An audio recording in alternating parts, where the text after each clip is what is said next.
one has been hearing sort of murmurs and, one tried to reach out to get some sort of confirmations, but one was hearing murmurs over the last several months that perhaps all was not right.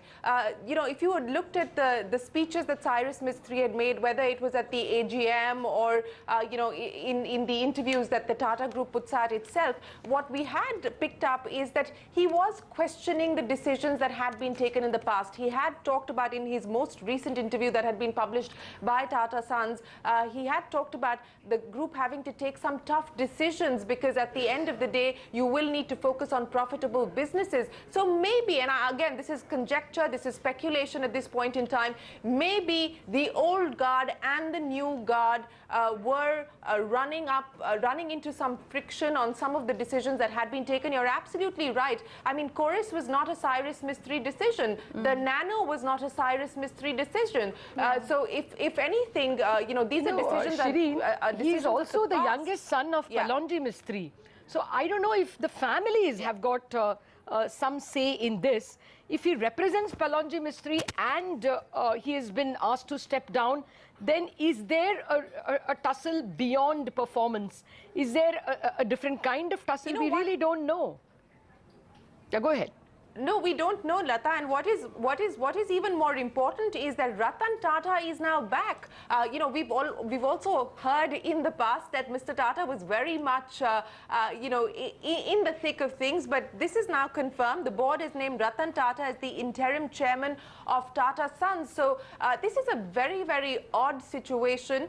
There is no explanation as to why the Tata Sons board has decided that Cyrus Mistry should be replaced at this point in time, and why in that sense. This takes me back to the Narayana Murthy Infosys time, Lata, when Mr. Murthy was brought back to try and give Infosys some legs. Maybe, just maybe, there is a similar sort of predicament playing out here. It's quite possible, but given that, Ratan Tata now is almost an octogenarian, clearly it is stopgap, and probably they will look for another successor. But Cyrus Mistry is, if I remember, I'm just reading out from the net. He's the youngest son of Palonji Mistry. He has two sisters.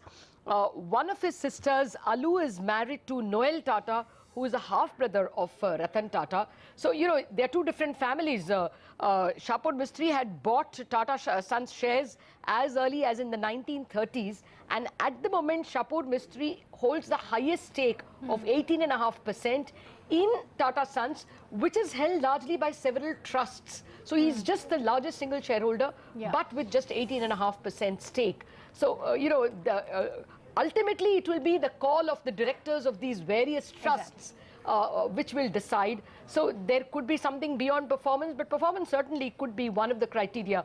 I fail to understand how much of the problems of Tata Steel, or for that matter of Docomo and that communications segment can be visited on Cyrus Mistry at all. These are legal wrangles which... But it is curious that it's coming, this move is coming at a time when the group has suffered across the board. These two are independent issues. And, Shireen, come in on that, because you can't ignore the fact that there have been these 2 or 3 severe issues that the group is facing, and they haven't been able to turn it around. Do you think that could have some role? We can't be sure. It's in the realm of speculation, but we don't know. But the fact of the matter is that it hasn't been